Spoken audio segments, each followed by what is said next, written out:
The dust hasn't settled from the fracas that overtook Pinal County in recent months, where residents squared off over a right to vote for incorporation. They've witnessed some unusual happenings recently, including an aerial display at the community holiday party, exhorting them to think about the potential cost of officially becoming a municipality. We got knuckleheads this weekend who, and I don't know who's flying airplanes at Polar Fest with a banner hanging behind them, save $5,000, vote no on incorporation. I'm like, what does that mean? That's the first thing that comes to mind. Well, we've been talking about incorporation. We don't want it here. For months, foes have insisted that the average Santan Valley homeowner would fork over an extra $5,000 a year in increased taxes to support an incorporated municipality. Pinal County Supervisor Brian Martin doesn't know where they get their numbers because no vehicle exists to raise that kind of tax. So to say it's going to cost you $5,000 is ridiculous. You can't get there from here. It's impossible. Stacy Dupre-Purper has heard an earful from people all over Santan Valley. She co-owns and publishes Santan Valley Today newspaper and has documented the clash of wills.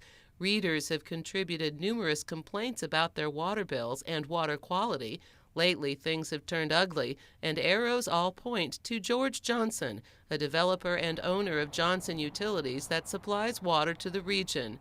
Jana Bommersbach described Johnson as a rogue developer in her article in Phoenix magazines.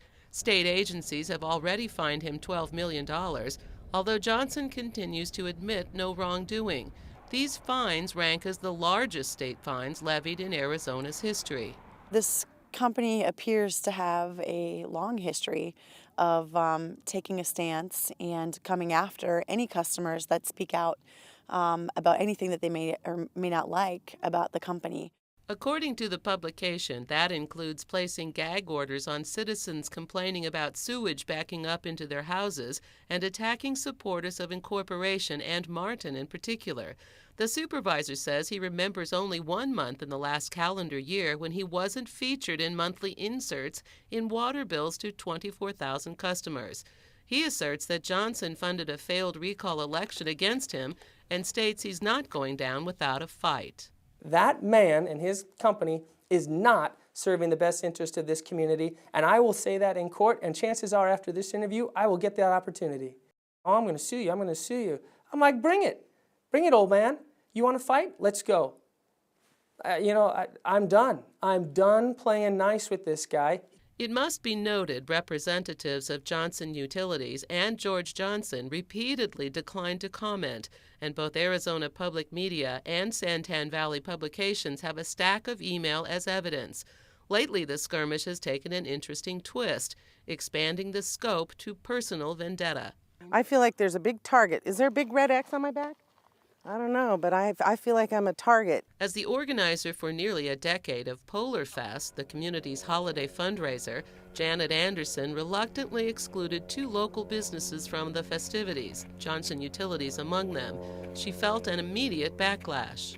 Then all of a sudden the flyer and the water bill, without Johnson Utilities even calling me and asking me, what's this about? Dupre-Purper thinks she knows the answer, although she has encountered a sea of obstacles obscuring the truth.